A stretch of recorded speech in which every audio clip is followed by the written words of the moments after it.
Okay, welcome everybody. We are so happy to have you today on our webinar for introducing LMIT's resources and curriculum. I am Christina Sines and I'm the Invention Education Manager here at Lemelson-MIT.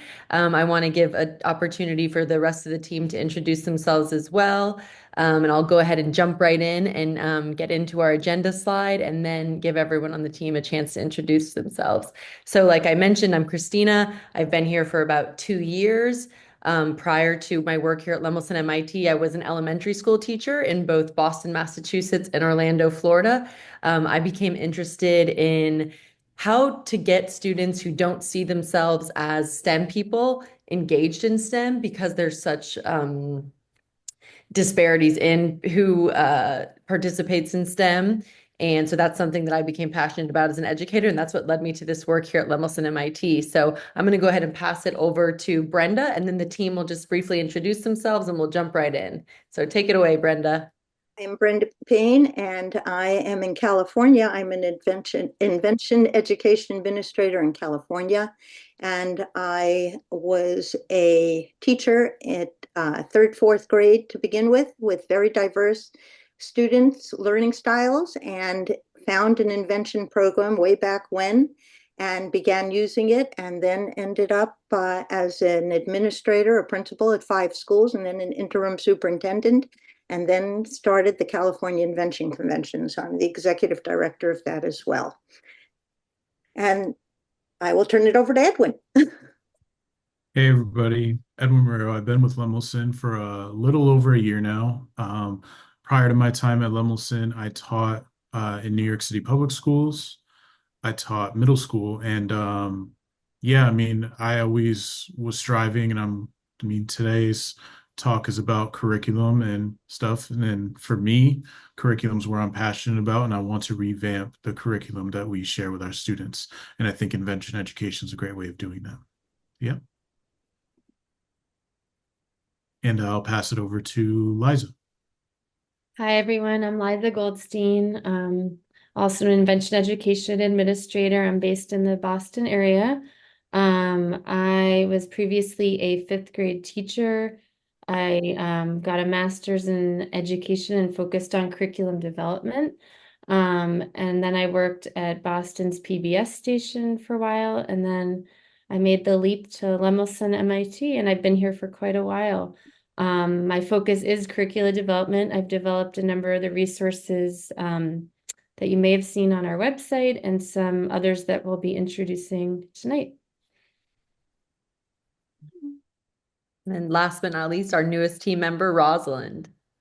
Hi everyone. I just joined the PI team, so like you, I'm getting to sort of really experience the joys of what this curriculum can bring into classrooms.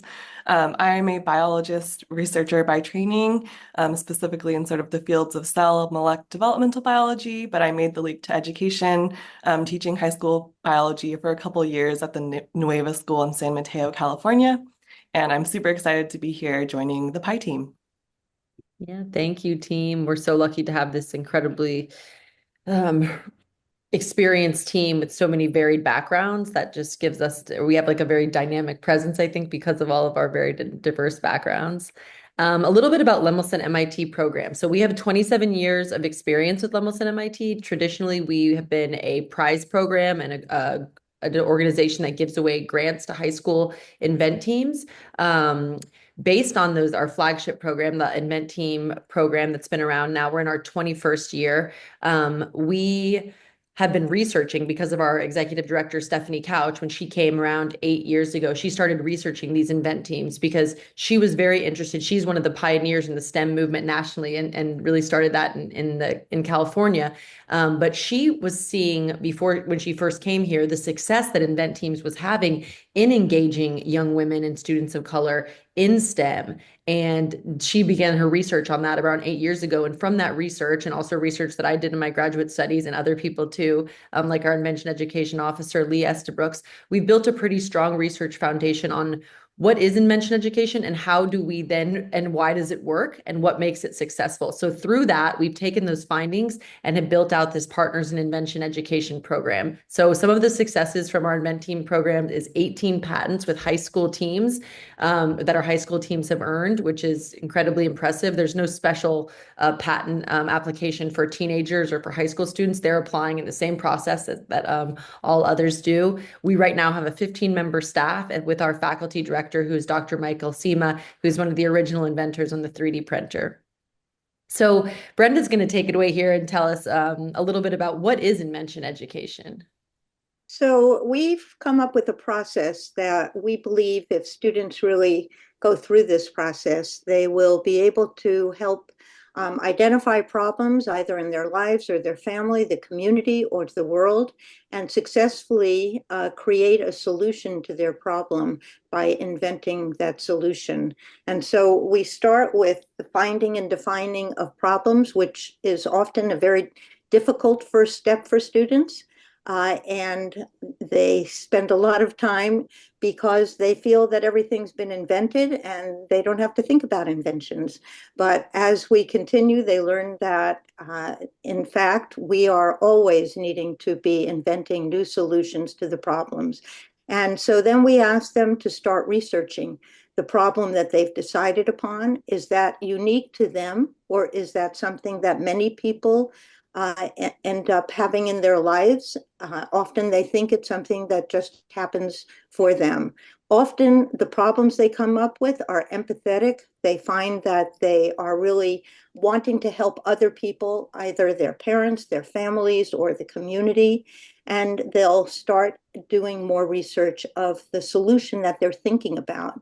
If they discover that it is something that's already been invented, we ask them to start innovating upon it. And we give them the different steps that they can use to innovate upon their responses. And then we ask them to start designing a prototype for their problem.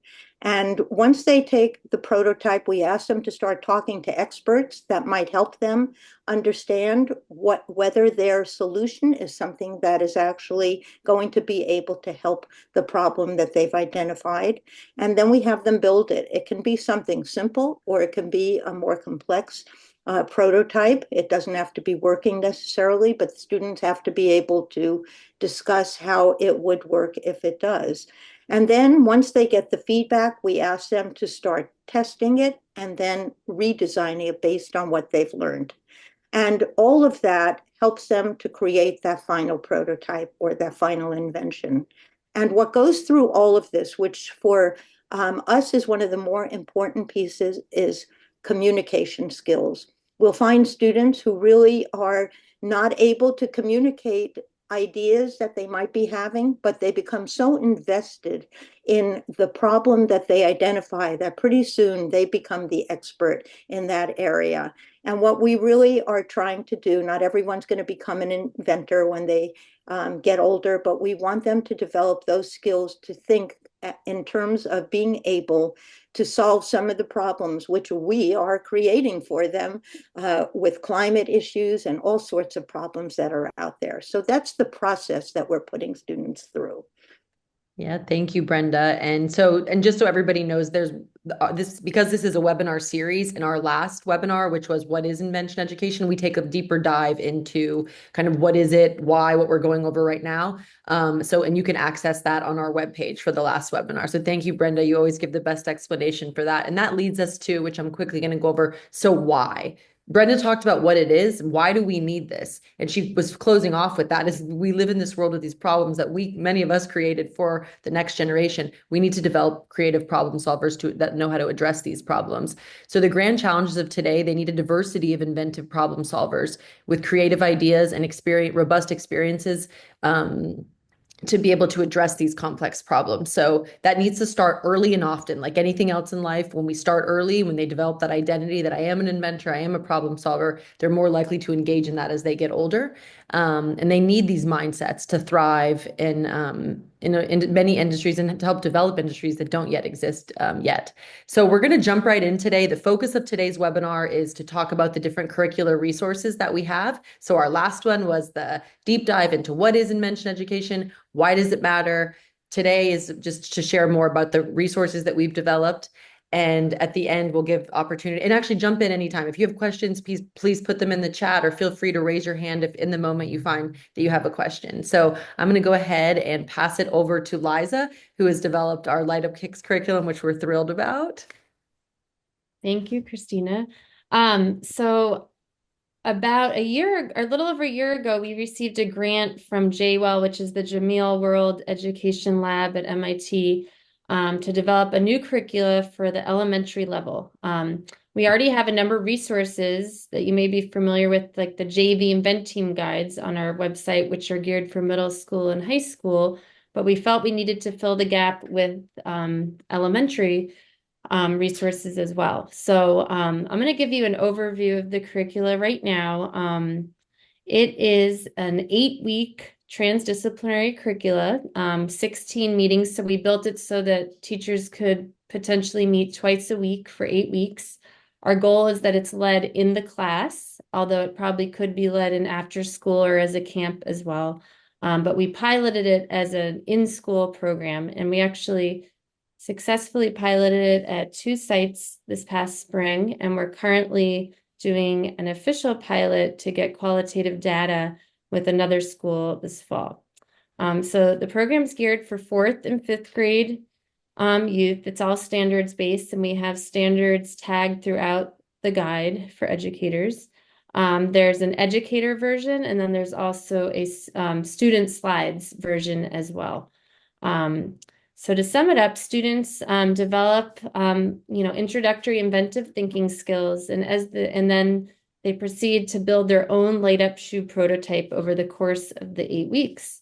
And as they're coming up with inspiration for their shoe, they draw heavily from many different elements. One of which is biomimicry, which is looking at nature for inspiration. And then, as I'll explain in the next slide, they're really learning about their own cultural and ethnic backgrounds to inspire their designs as well. And then the hard science skills that they learn is some basic circuitry in order to light up their prototype.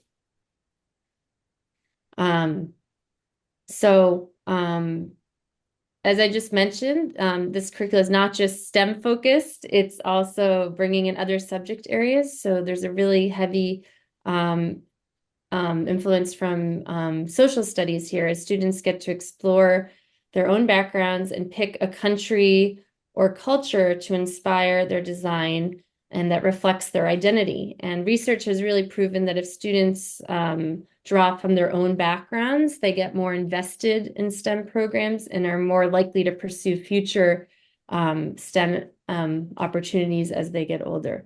And then in terms of the culmination of the program, the students get to present their prototypes alongside a poster board that they create. So they're gaining presentation skills and public speaking skills. And then there's an optional end of program global showcase where educators can invite other classes and community members and perhaps other classrooms and families into the gymnasium or cafeteria to have everyone present their prototypes and also bring in things that represent their culture. So it could be food, it could be music, it could be clothing, whatever it is, to really show how interconnected the community is and the influence from around the world. As I just touched on, what we're really excited about with this new curricula is that it's very transdisciplinary, especially at the elementary level, where teachers are probably not just teaching one subject. They're likely to teach multiple, if not all of the subject areas. We feel it's easier than at the middle school and high school level to integrate this program into the regular day curricula. So it could replace the science curricula for the 8 weeks, or it could just be built in to the curricula touching on multiple subject areas. So I'll just give you an example of some of the subject areas the curricula hits on. So with science, like I mentioned, building a simple circuit. With art, students are, sketching their designs, working with clay, and coming up with really fun designs for their actual prototypes with things like feathers and foam and whatever else they want to add to the outside of their structure. With social studies, there's a lot on the history of shoes that they read about. And we also have 5 case studies from around the world where we interviewed different people from different countries to talk about footwear in their countries. And so that's a great way to capture the broad variety of footwear from around the world. And then with math, students, as they're drawing their sketches, they're also learning how to draw to scale and taking measurements. And with ELA, throughout the guide, we highlight new vocabulary words for the students. There's lots of readings and text, such as those case studies.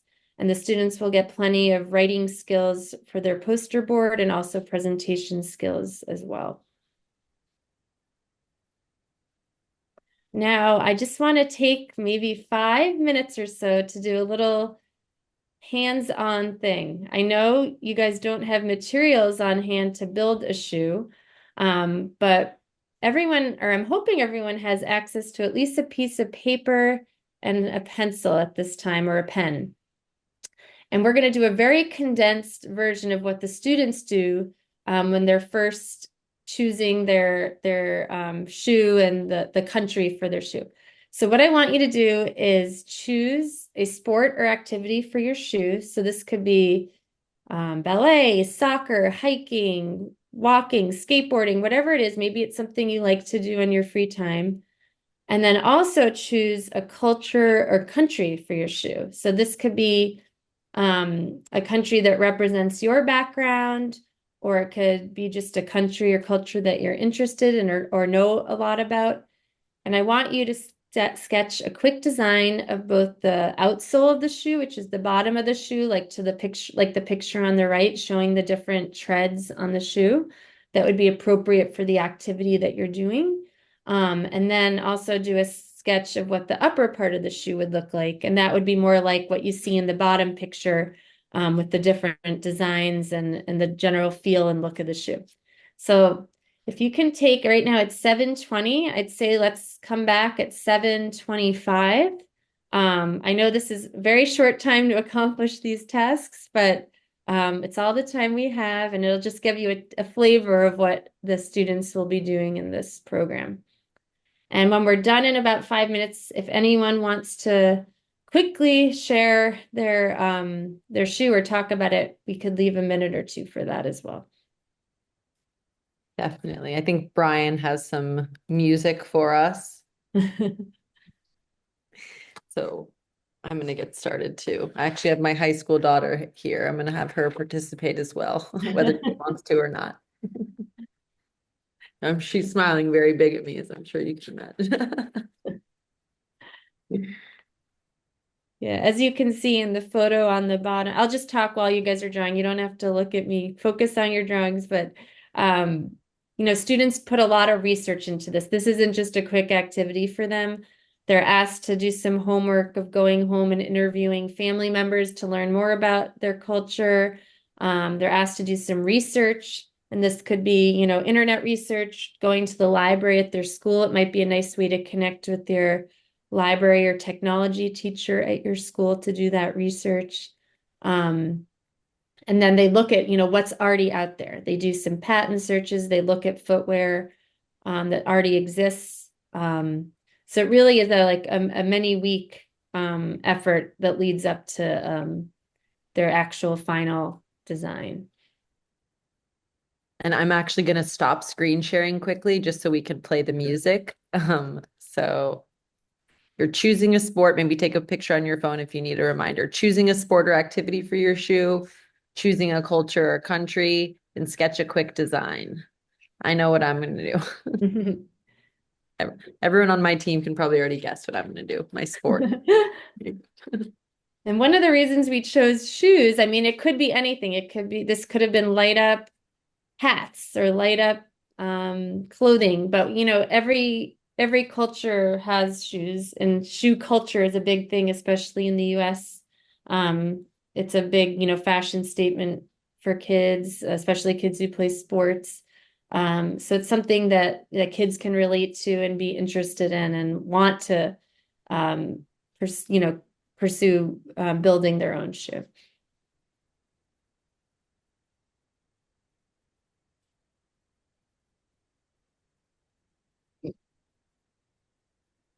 I'll give you 2 more minutes.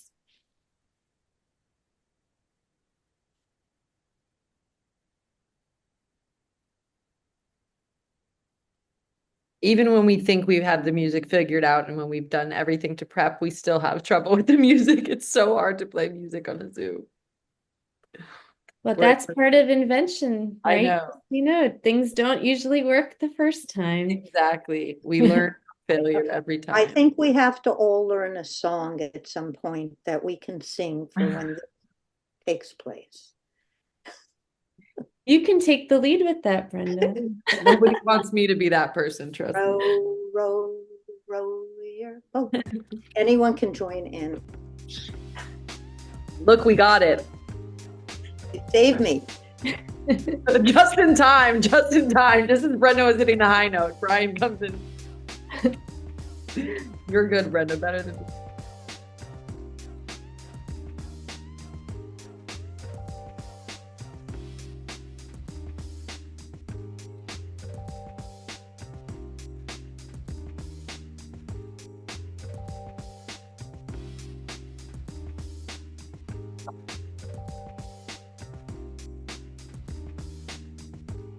Christina, do folks have the technology to show their designs, or is it just chat room? They can show. They have their if they want to come off video. Okay. Yeah.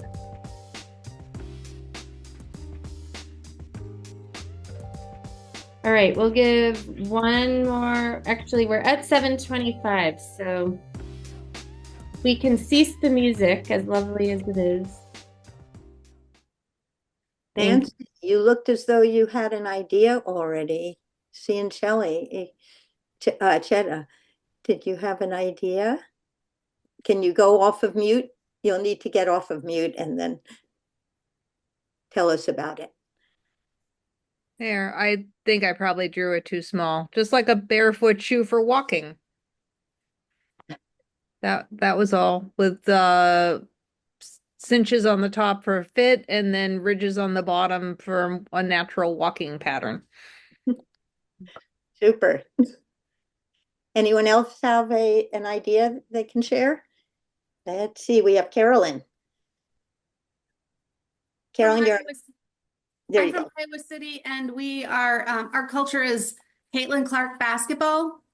So I did a Caitlin Clark shoe that will light up when she hits a 3-pointer, but I don't know how to do that. But that's what I would do. Oh, I love that so much. And remember, it doesn't have to be working as long as you can explain what you want it to do. It's perfect. Exactly. And anyone else have an idea they want to share?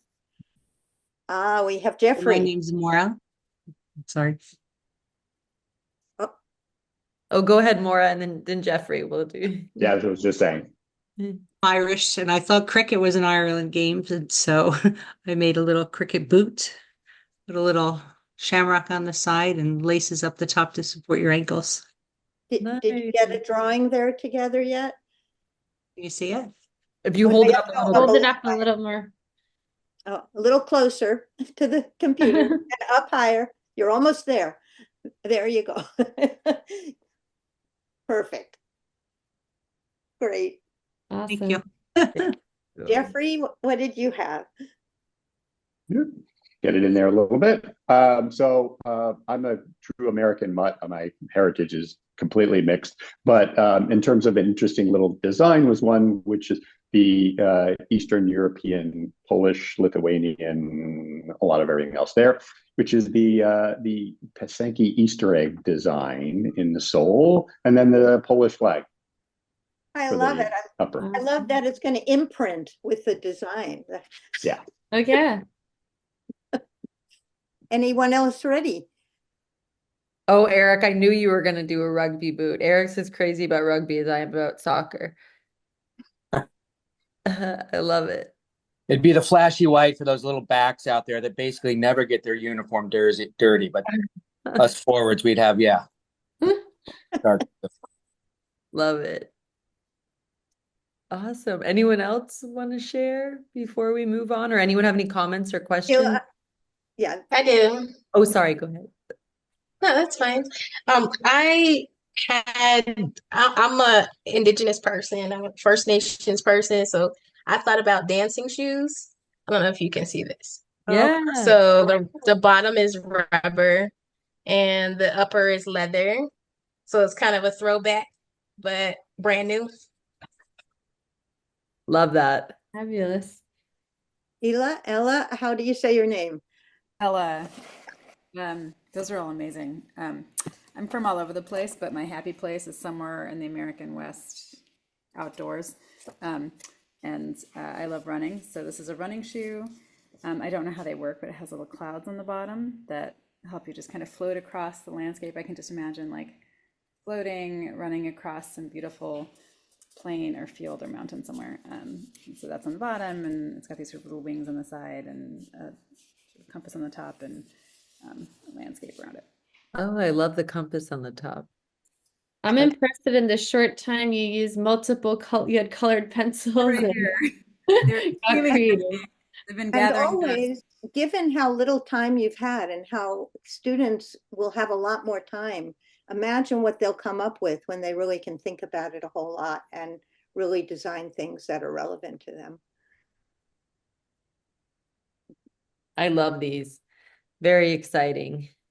Oh, Merv in the chat. Awesome. Okay, I'm going to go ahead and share back because we got to get moving again. And Edwin is going to go ahead. Can everyone see my screen here? Yeah. Okay, I got like 12 in front.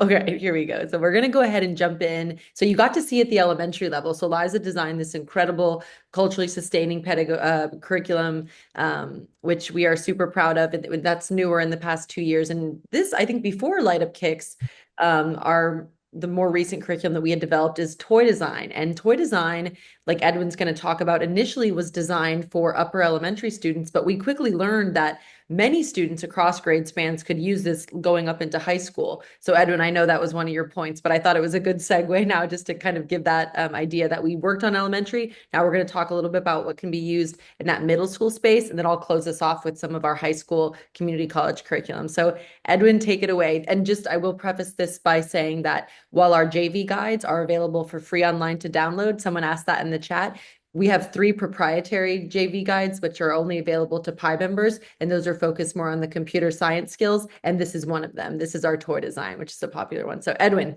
take it away. I'll stop talking now.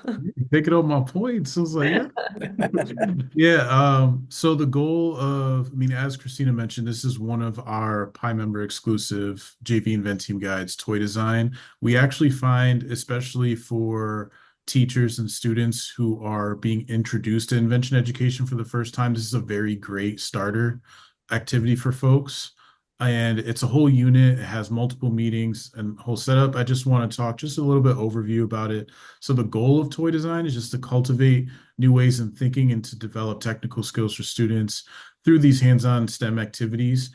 A lot of times in like STEM learning classrooms, there are students that are just given like direction and where to go, and they're given like a step-by-step process. This is kind of breaking away from that mold, getting them to critically think, start thinking about, hey, what makes toys actually engaging? And they're actually working to create a new toy for the use of either, could be their school, could be a family member, or even a pet, right? Like we've had students also create stuff for their pets at home. Next slide. Yes, just tell me. Sorry. You're good. And just want some highlights that you see in the curriculum. The images that you see to the right are from an intro, like an introductory section on microbit, and using a make code to actually program the microbit, and also a doll in which after you code the microbit with the different LED lights, you're able to give the different like glowing colors to the hair for the microbit there.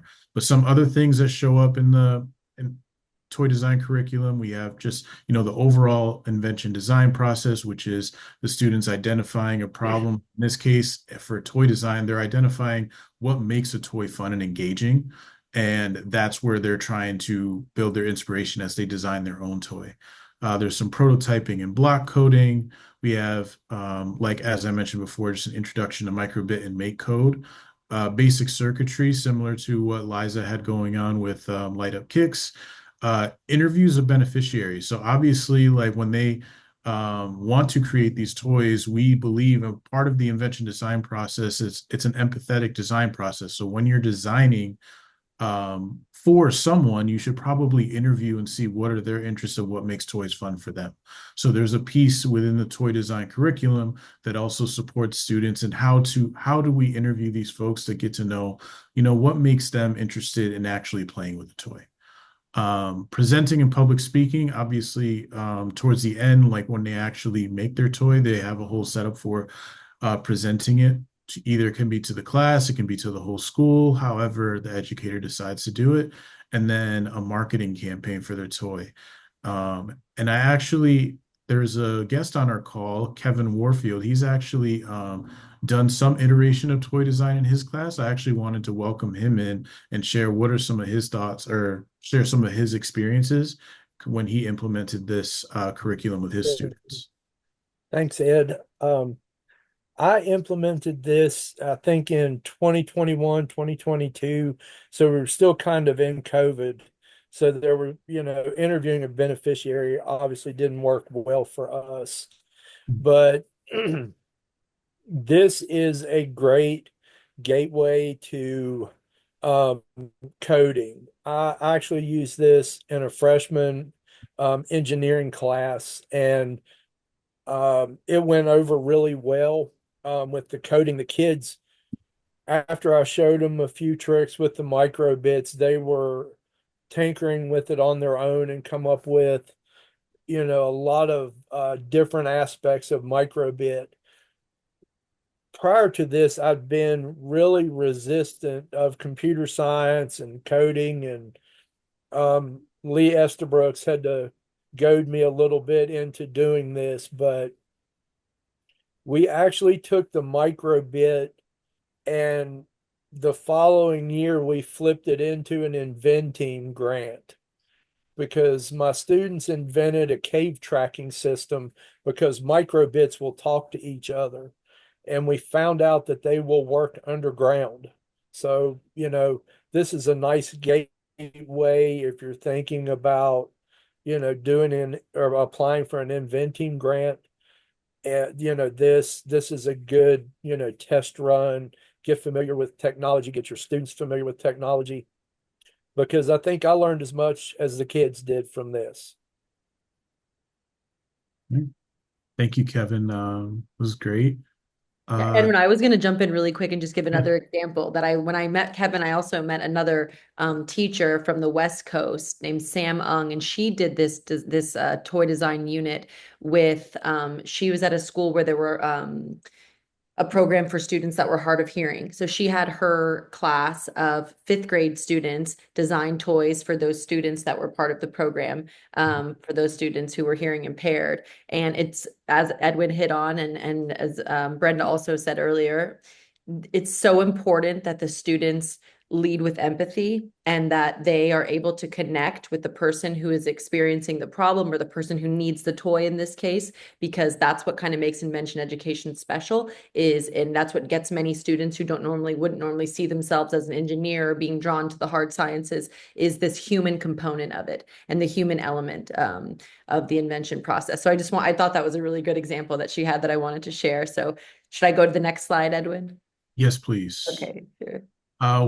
Unfortunately, we won't have the full time to do like a whole activity, right? Because we still have a lot of stuff that we want to cover. But I just wanted to give you a snippet of what an activity in toy design could look like. So this is a simple exploration of some toys that existed when I was a kid, and I'm sure that these were available when we were all younger as well. So I have this what makes toys fun, right? So we have Mr. Potato Head, we have the classic Game Boy, and we have the Bop It as well, like the twist it, the pressing the button and then the pull it. So um in this activity, you could even direct students like, hey, like if you were doing this in the classroom, have them bring the toys directly into the classroom, and have them play with these toys and also give them some tools, right? Break them apart. Like have the students actually take apart these toys and see what makes this toy fun and engaging for students. And also a key part of that is safety, right? So what are the safety features that exist in these toys? And then having them share out, and after having them just play around with these toys, it'll have them get a better sense of what goes into designing a toy that is engaging for whoever their party or whoever their audience might be. So that could be, like I said, it could be a family member. It could be like, as Christina mentioned, it could be someone like for a specific community in the school, and in their case, the deaf or hard of hearing. So yeah, I mean, this was an example of an activity that's in the guide, and yeah, I'd say that was Is the history of Legos still included? yes, I believe the Yeah, history. that was really good. The kids really liked it. That's where you could tie in the history of certain toys. Mhm. Yeah, they had the history of Legos. There was a history of paper, like toilet paper was an interesting one that popped up. There's also like different videos and resources included in it, talking about the history. I believe it was of like the classic toys in the 80s that was on Netflix. So there's a bunch of different resources included in the guide to help educators as well. Yeah, so thank you, Edwin. Before we go on, I want to just take a minute to open it up for any questions that people might have at this point. We've shown you some of our elementary curriculum. We've shown you some middle school curriculum. And I know we had a question in the chat about the JV guides. Are there any more general questions or specific questions before we jump into our the final curriculum that we're going to showcase for today? I have a question. Yeah, How please. much time they spend, either in the classroom or per week, let's see. Yeah, great question. So I'm going to pass that over to Edwin and Kevin in terms of the pacing of this unit. Are you asking for this specific toy design unit? Well, in general, like the first one for the shoe or this one, just kind of an idea, of this thing. Yeah. So I can uh I'll get us started. The answer is it depends. So both that we've shown so far, Liza, jump in and correct me if I'm wrong. But Light Up Kicks is designed to be 8 weeks, 2 classes a week for elementary school teachers. So because they're self-contained many times elementary school teachers, they're able to, it's easier to find the time than it would be for middle school or high school.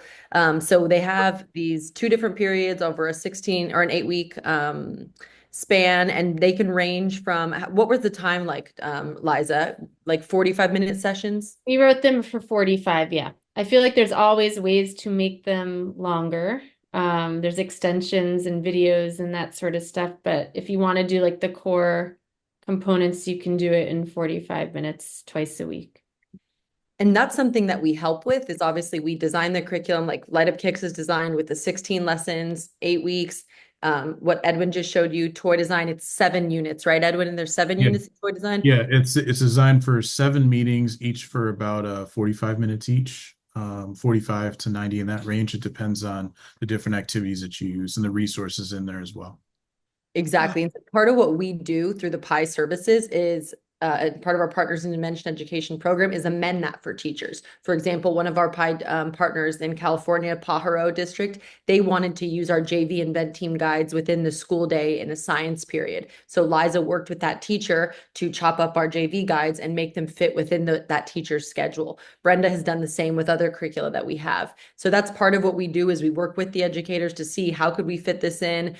How does it align with what you're already doing? So it doesn't have to feel like something new and an add-on. We know there aren't enough minutes in the day to begin with.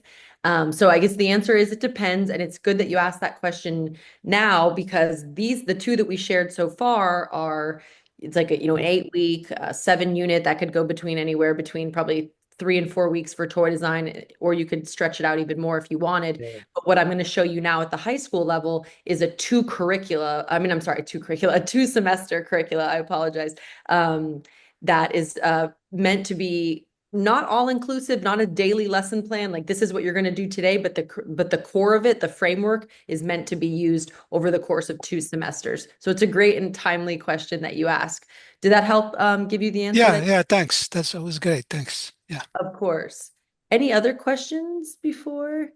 Christina, I just want to mention too that so many of these lessons are designed for certain age groups, but can be changed to just meet the needs of any of our different grade students that we have.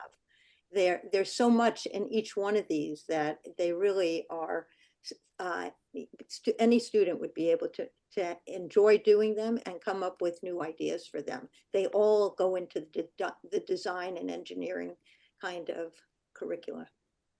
Exactly. And a good example of that is the Invention Adventures curriculum that we've designed and tagged on 3rd through 5th grade standards for. That is designed more with students wanted to participate in an invention convention. While any of these units could be used and amended for students to compete in an invention convention, the Invention Adventures curriculum is designed specifically to get teachers or to get to guide students and teachers through that process. And who better than to lead that than Brenda, who's the executive director of the California Invention Convention. So we have different types of curriculum depending on what the teachers are interested in.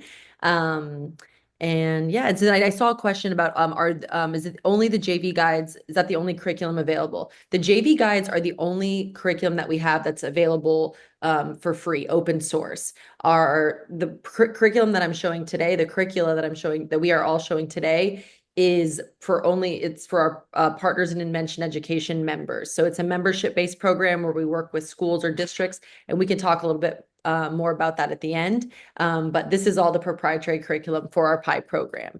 But again, I think we put in the chat the link to get to those free JV guides, which could be a great place to start. Where do we find these materials? So we don't share out the entire curriculum, like we wouldn't share out this with you, the entire thing, but our JV guides will give you a good idea of what the curriculum looks like. The difference would be many of what we've created in the past couple of years has Google Slides to go alongside it, where the JV guides, it's a student PDF, student version PDF and a teacher version PDF. Whereas now we're kind of moving into having matching slide decks for the student versions. Sure, we'll throw the link for the JV guide. Someone on our team will throw it in. Maybe Rosalind, you could do that if you don't mind. Throw that link in there. I know you already did it before. Any more questions before I get into and then we'll open it up for more, we'll talk a little bit more about our PI program. But any more questions before I jump into our Inventing Smart Solutions curriculum?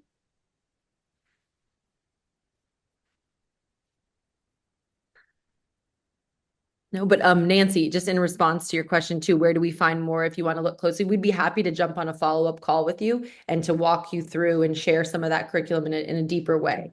So feel free to reach out to us if you want to schedule a follow-up call. We'd love to share more with you. And the last curricula that I'm going to share with you today is Inventing Smart Solutions. This is the curriculum that is really based on our Invent Teams process. We have taken, with the help of Lee Estabrooks, who is the chief, the Invention Education Officer here at Lemelson-MIT. She has run the Invent Team programs for, I think, 17 years now. She has been one of the people leading this, or the person leading this curriculum development. And it's a 6-unit course, and it's incorporating best practice from, like I said, Invent Teams, our Invention and Inclusive Innovation program, which is our community college work, resources from MIT, resources from NASA, Cooper Hewitt, USPTO, D School, IDEO, University of Santa Cruz, California, Santa Cruz. And it also, like the curriculum that we showed earlier today, we have the PDF guides for each unit, and we also have student slides. So there's a teacher version and there's student slides. And within this, we have different case studies and a variety of activities that I'm going to get into in just a moment. But this is the general idea of our inspiration for the program, and kind of to circle back with what I talked about when our executive director, Stephanie Couch, came to this program. We wanted to take the best practices from Invent teams and get that into the school day. And now we've done that. And Kevin, who joined us, who talked about toy design, he's one of the first educators in the United States who has successfully embedded this process into the school day, which is our goal. Because if it's after school, it's not equitable because not everybody has the opportunity to stay after school. Many have to work, take care of siblings. So getting this into the school day was a huge goal of ours, and we're super happy to say that we have educators piloting this right now at the community college level, like with Eric Caesar, who's on the call, the rugby shoes at Rio Hondo, and also different high schools throughout the country. So now a little bit about the course structure. So you're the first unit 1, it's all color coded so they can kind of ground themselves in, okay, now I'm in the red, or now I'm in the blue section. The first section is your invention journey. So it's kind of like the 10,000 feet overview, course overview, process orientation, team inspiration, kind of a background on invention. Unit 2 is thinking like an inventor, design mindsets, design thinking, inventive mindsets. We have different case studies from diverse inventors, a student self-assessment. Also, Kevin, feel free to jump in at any time since you're the one who's been implementing this. So if I misspeak or mischaracterize anything, please jump in. Unit 3 is where we really start getting into this in the invent team process.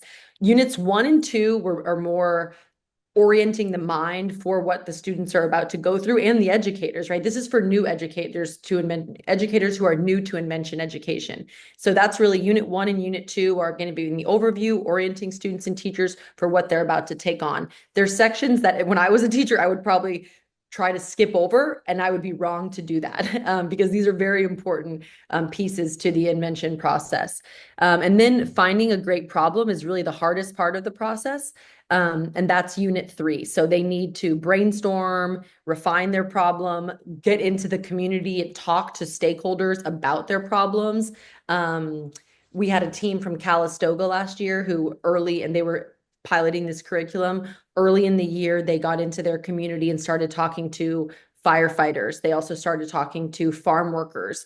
Through their engagement with the community, they decided and what the problems that they learned from those community interviews is that firefighters that almost devastated their community in 27 or wildfires that almost devastated their community in 2017. The firefighters were telling them that fighting these wildfires, it's incredibly obviously it's very hot for them, and it's not like fighting a house fire where you can send 2 guys in and then they can go rest in the truck and cool down. This is they're standing in the heat for extended periods of time. So they developed a cooling device that would it was like an IV system that would go through IV technology that would go throughout and onto their forehead to cool them with a liquid IV bag.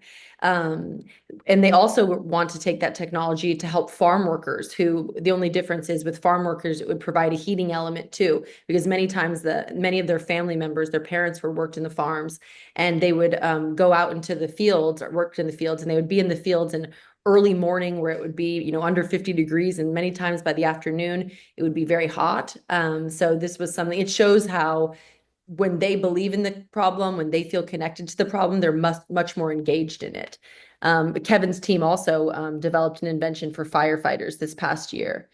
So unit 4 is human-centered invention. So that's identifying stakeholders like I just talked about. And there's, these while they're separated by color and they each have a title, there's a lot of overlap between the sections as well. So again, in human-centered invention, they're identifying those stakeholders, designing with those users, not just for users, but alongside. That's how they came up with these good ideas, is talking to the firefighters, talking to the farm workers, understanding what their needs were, not just assuming that we knew what those needs of those users and stakeholders are.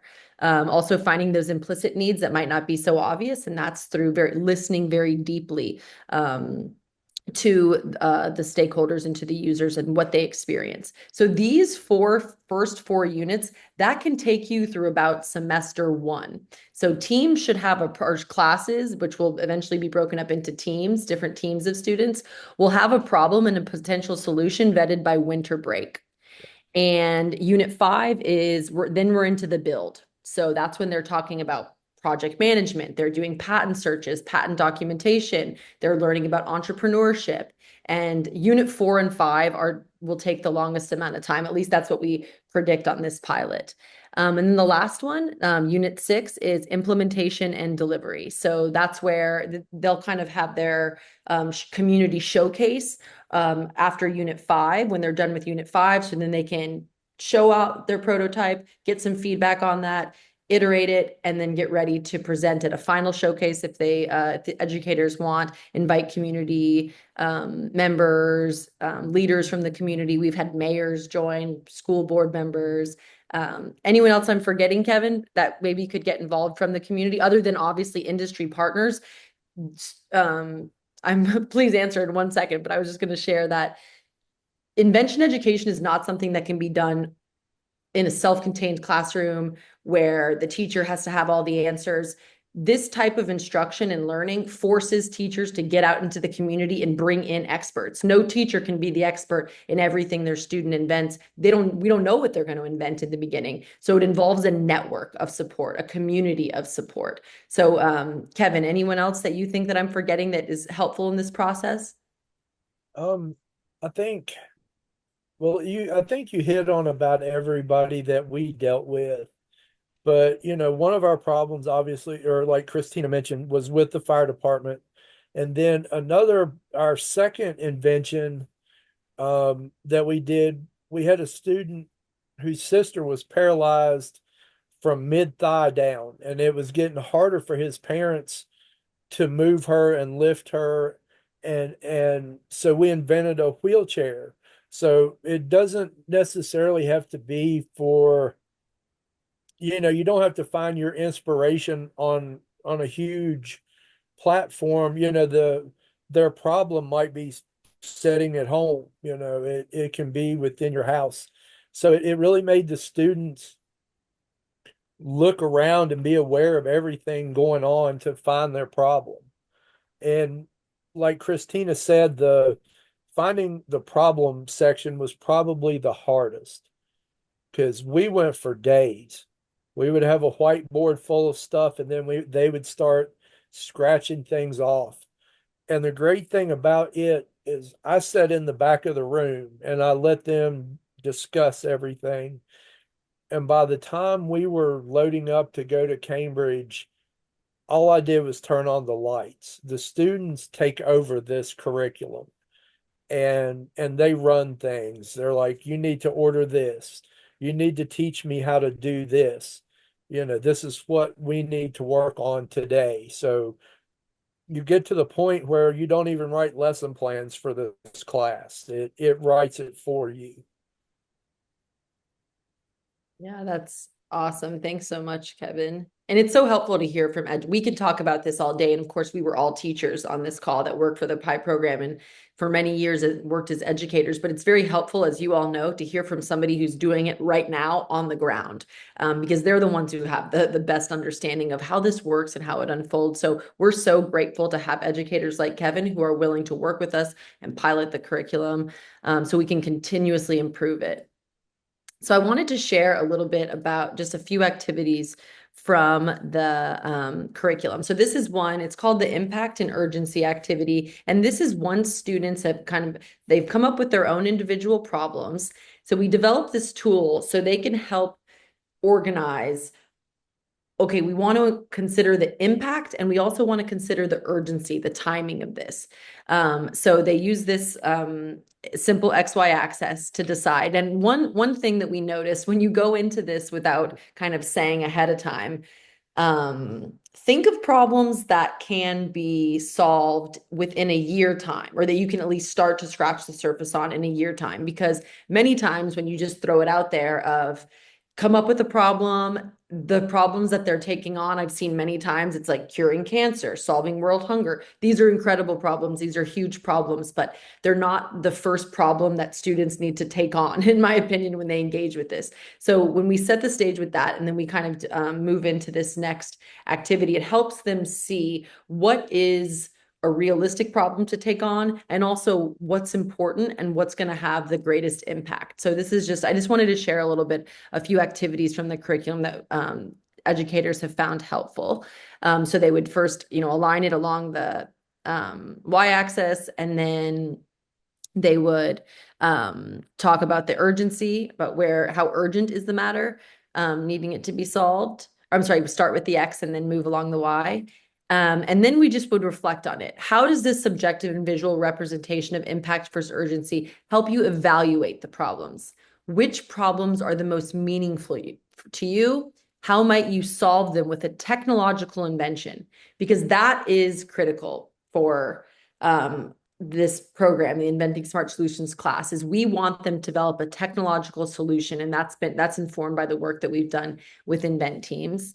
So this is one activity. Another activity, this is a very important activity in Unit 4. It's the invention statement. Again, this is taken from inspired by our Invent team program. So this is where the ELA standards come in big with this. This curriculum, Inventing Smart Solutions, also has standards tagged from multiple subject areas. And teachers will really be able to see where the ELA comes in. So they need to describe what is the problem, which they do in an earlier unit. So the culminating task of an earlier unit is, okay, define your problem. And that's after you've worked with impact and urgency, kind of brainstorming. And then it's into defining the solution, which will change. This is just their initial invention statement. It forces them to think about the user, the purpose, the location, and the description. And this is, again, taken directly from the curriculum and helps students narrow in on what they want their solution to be and what they think the solution is going to be. However, with the Invent Teams program, we require the students to provide 2 solutions so that they don't become so connected to one solution, because we know there are many solutions that can solve problems. So we have them produce 2 in the Invent Teams program. And I'm not sure if that's going to be something we're going to move forward with Inventing Smart Solutions, but we're learning and we'll figure it out through our different pilots, like through what Kevin's doing right now. And we have 2 other teachers that are piloting in as well. So we just wanted to show you some of the activities from the curriculum. Happy to get on a follow-up call and go through more with anyone who wants to learn more.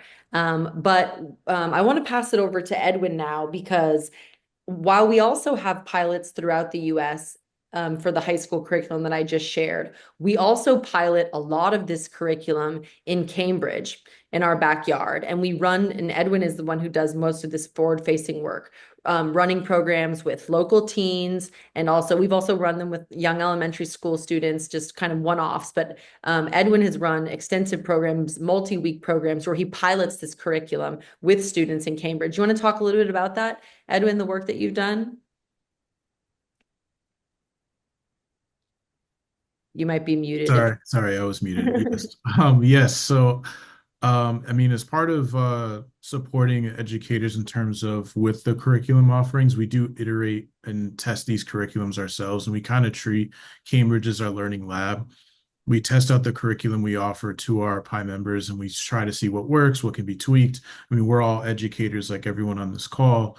So it's stuff, and for me, I lead the in-person programming. So one of the points that you see here is participating in the Mayor Summer Youth Employment Program in Cambridge.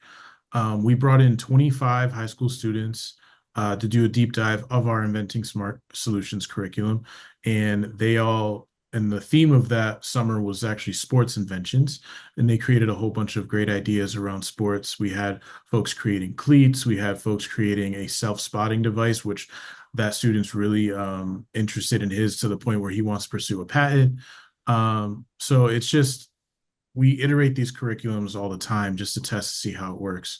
And also, I mean, currently we're doing it right now with young 18 to 24-year-olds in Cambridge as well. So yeah, I mean, we take the feedback from the participants as well as feedback from the instructors and other people that are observing us as we're teaching it to help better improve the curriculum and better support the educators that are using this as well.